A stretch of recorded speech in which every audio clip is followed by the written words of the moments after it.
Okay, good day everyone. Today we're going to talk about the agrarian reform.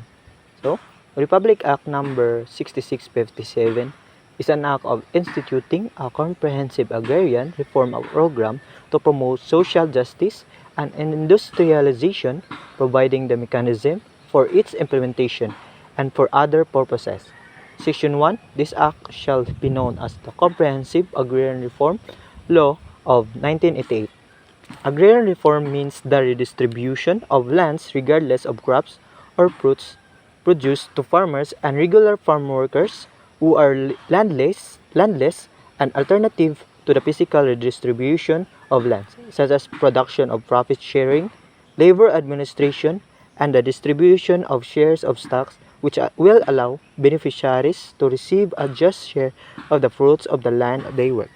So, agrarian reform is a rectification of the whole system of agriculture.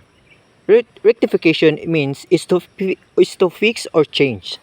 Gibuhat sa government in the Comprehensive Agrarian Reform Law in 1988, Republic Act number 6657, where gire-distribute siya or to divide or ginabahin-bahay nila ang agricultural lands sa mga farmers. It is a law made by our country that would give lands especially for our farmers.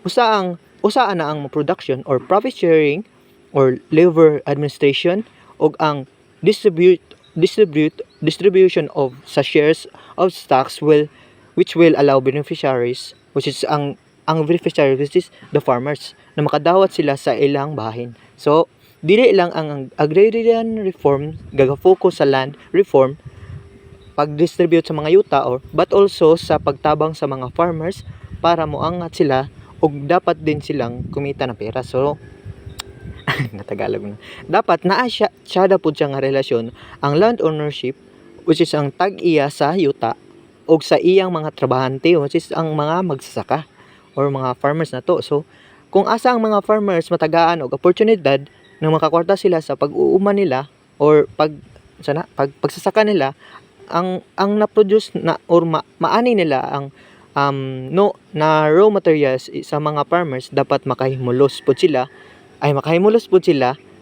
o makakwarta sila para ma-sustain po nila ang ilang mga daily needs.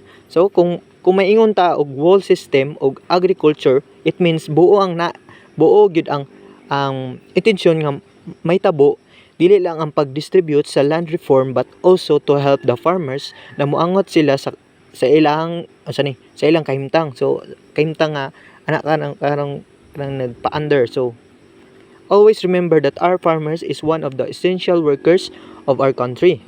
So next slide. Agricultural enterprise or agricultural activity means the cultivation of the soil, planting of crops, growing of fruits, trees, raising of livestock, poultry of fish, including the harvesting of such farm products and other farm activities and practices performed by the farmer in conjunction with such farming operations done by person, whether natural or juridical. So, agricultural enterprise and agricultural activity are the same. It means mga paghitabo or ginabuhat sa mga mag-uuma nga naay which is ang cultivation of soil nga pagtil or refine na sa yuta para sa preparation sa pagtanom which is kanang pagbungkal or pagkaykay sa uban pa.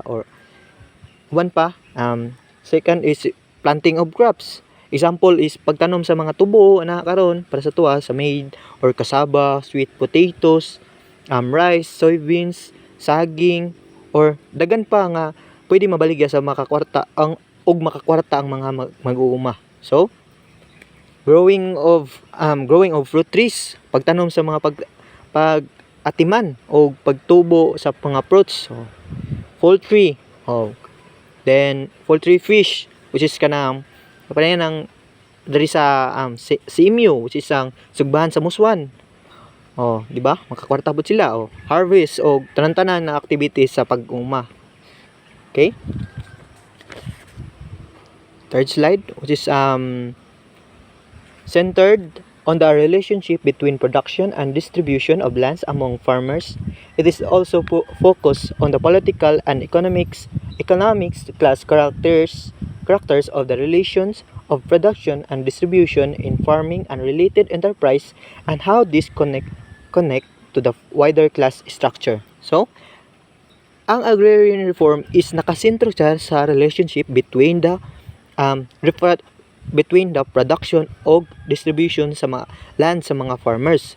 So, ga-focus po ni sila sa political and economic class character of the relations of production and distribution in farming and related enterprise, then gapag-connect ani sa mga wider class structure. So, tungod aning mga genuine and comprehensive agrarian reform, ang Pilipinas maka-gain og agricultural potential. Ug ana posibilidad pod nga moangat ang kinabuhi sa mga magsasaka or mga Pilipino nga which is under basta na nga gaantos og kapobyon sa kataas sa karon sa kapanahon. So, para masabtan nato sa development of agrarian reform sa Pilipinas, magbalik tanaw pud ta sa atong history especially sa panahon ng mga pagnanakop sa una, which is gina-under ta sa Spain, where we could find the root of the agrarian whose the country experienced up to this very day. So, and then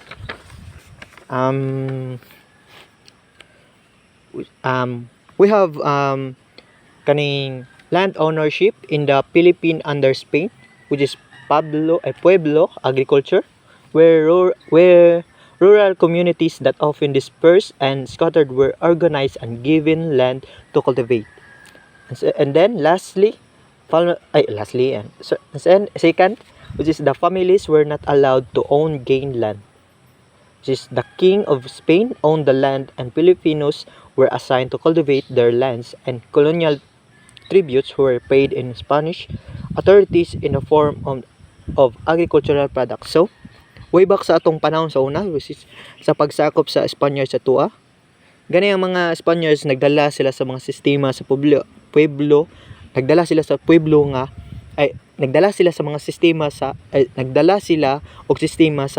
pueblo agriculture, which is pueblo agriculture. The colonial government at this period introduced a pueblo agriculture, a system wherein native rural communities were organized into pueblo, and each Christianized native family is given an 4 to 5 hectares of land to cultivate. The pueblo agriculture practiced no share, cropper class or landless class. Ang mga pamilya sa una, which is dili sila pwede mag-own sa ilang yuta. So, ang mag-own lang is ang King of Spain. Ang mga Pilipino sa una gina-assign lang sa mga yuta na ilaha pwede tamnan o gabayad po sila sa mga Spanish authorities through sa ilaha mga inani. So, inani kalisod ang mga kinabuhi sa mga magsasaka sa una sa panahon ng mga Spaniards. Wala sa una, wala tay freedom na makatag-iya og yuta. So, gina-control sa King of Spaniards. So, let's go to next page. So, thank you.